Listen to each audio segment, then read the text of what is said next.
পরিচালক রাজ চক্রবর্তীর ছবিতে অভিনয় করছেন আবির চট্টোপাধ্যায়। নায়িকা অবশ্যই শুভশ্রী গাঙ্গুলি। প্রায় 10 বছর পরে একসঙ্গে কাজ করবেন আবির এবং রাজ। সোশ্যাল মিডিয়াতে এই জুটির আনুষ্ঠানিক ঘোষণা করলেন রাজ চক্রবর্তী, শুভশ্রী গাঙ্গুলি এবং আবির চট্টোপাধ্যায়। একটি পোস্টে রাজ চক্রবর্তী এই ছবিটিকে 2024-এর সবথেকে বড় চমক হিসেবে উল্লেখ করেছেন। কেন হবে না? বুদ্ধদেব গুহর প্রেমের উপন্যাস হল বাবলি। সেই ছবিতেই প্রথমবার জুটি হিসেবে দেখতে পাওয়া যাবে আবির এবং শুভশ্রীকে। সোশ্যাল মিডিয়ায় এই খবর শেয়ার করেছেন রাজ চক্রবর্তী নিজে।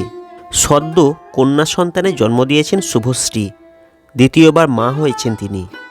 আর জীবনের এই নতুন অধ্যায়ের পরে বাবলির হাত ধরে পর্দায় ফিরে আসছেন তিনি। এই ছবির জল্পনা অনেক দিন থেকেই চলছিল।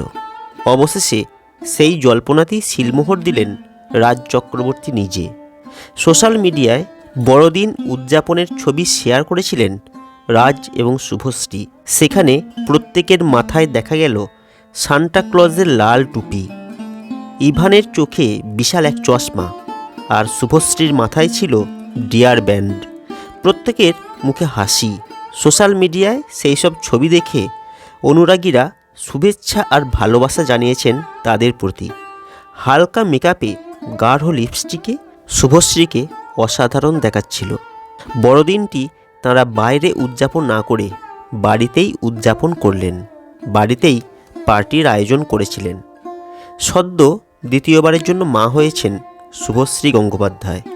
কোলে এসেছে কন্যা সন্তান, নাম রেখেছেন ইয়ালিনী। তবে কন্যার ছবি প্রকাশ্যে আনেননি তারা।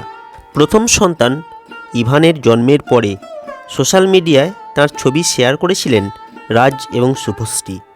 তবে কন্যা সন্তানের ক্ষেত্রে অর্থাৎ ইয়ালিনীর ক্ষেত্রে তারা সেই ছবি শেয়ার করেননি।